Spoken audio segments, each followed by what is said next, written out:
दोस्तों आखिर क्या है वक्फ बोर्ड? आखिर क्यों देश में वक्फ बोर्ड को लेकर इतना हंगामा हो रही है? आखिर क्यों दोस्तों वक्फ अमेंडमेंट बिल के खिलाफ QR कोड स्कैन किए जा रहे हैं? दोस्तों आखिर क्यों मुसलमान इस बिल का विरोध कर रहे हैं? तो चलिए दोस्तों जानते हैं आज की इस वीडियो में देश में चल रहे पूरे कंट्रोवर्सी के बारे में।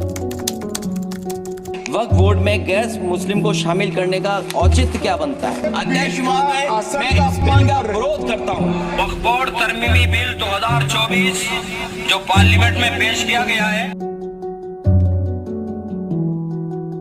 दोस्तों हम लोगों को वक्फ बोर्ड के बारे में जानने से पहले हम लोगों को वक्फ का मतलब समझना होगा कि वक्फ मतलब होता क्या है। दोस्तों वक्फ एक अरबी भाषा का शब्द है। इसका अर्थ होता है खुदा के नाम पर अर्पित वस्तु या अच्छे काम के लिए दिया गया धन। दोस्तों कोई भी मुसलमान या फिर गैर मुस्लिम अपनी संपत्ति को वक्फ को दान कर सकता है। दोस्तों ये प्रॉपर्टी मूवेबल और इमूवेबल भी हो सकती है। जैसे दोस्तों जमीन, घर द्वार, कार सभी इसके अंडर में आएगी। और दोस्तों इसी प्रॉपर्टी को देख रेख करने के लिए वक्फ बोर्ड को बनाया गया। दोस्तों आपको ये जानकर हैरानी होगी कि वक्फ बोर्ड संपत्ति के नाम पर देश में तीसरे नंबर पर आती है। दोस्तों पहले नंबर में रेलवे और दूसरे नंबर में रक्षा विभाग के बाद तीसरे नंबर में संपत्ति के नाम पर वक्फ बोर्ड ही है। दोस्तों मीडिया रिपोर्ट के मुताबिक 8 लाख एकड़ से ज्यादा जमीन वक्फ बोर्ड के पास है। इन जमीनों में मस्जिद, मदरसा, कब्रिस्तान और कई एग्रीकल्चरल लैंड भी है। दोस्तों वक्फ बोर्ड की अनुमानित संपत्ति की कीमत लगभग 1.2 लाख करोड़ है। दोस्तों अब सवाल ये पैदा होता है कि वक्फ बोर्ड के पास इतनी जमीनें आई कहां से? इस सवाल का जवाब भारत और पाकिस्तान के पार्टीशन से जुड़ा हुआ है। भारत और पाकिस्तान के विभाजन के समय भारत के जो मुस्लिम भारत को छोड़कर पाकिस्तान चले गए, जो उनकी संपत्ति थी जैसे जमीन, वो वक्फ बोर्ड के पास चली गई। इसी कारण वक्फ बोर्ड की संपत्ति में बहुत ज्यादा इजाफा हुआ। देश में 2 तरह के वक्फ बोर्ड हैं,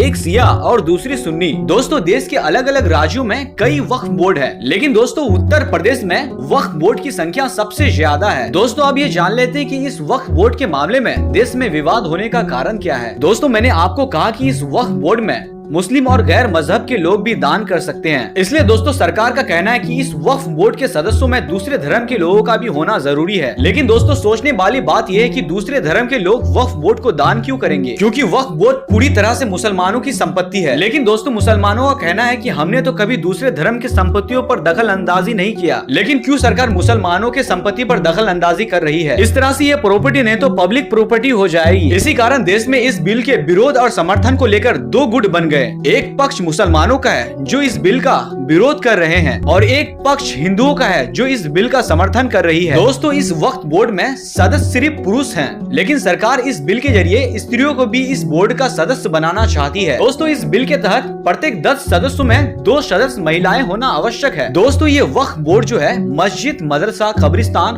और गरीबों की मदद करती है। कोई भी मुसलमान इस्लामिक कानून के अनुसार अपनी संपत्ति को दान कर सकता है। दोस्तों फिर मिलते हैं इस तरह के न्यू वीडियो के साथ। तब तक के लिए मेरे चैनल को सब्सक्राइब करें। जय हिंद।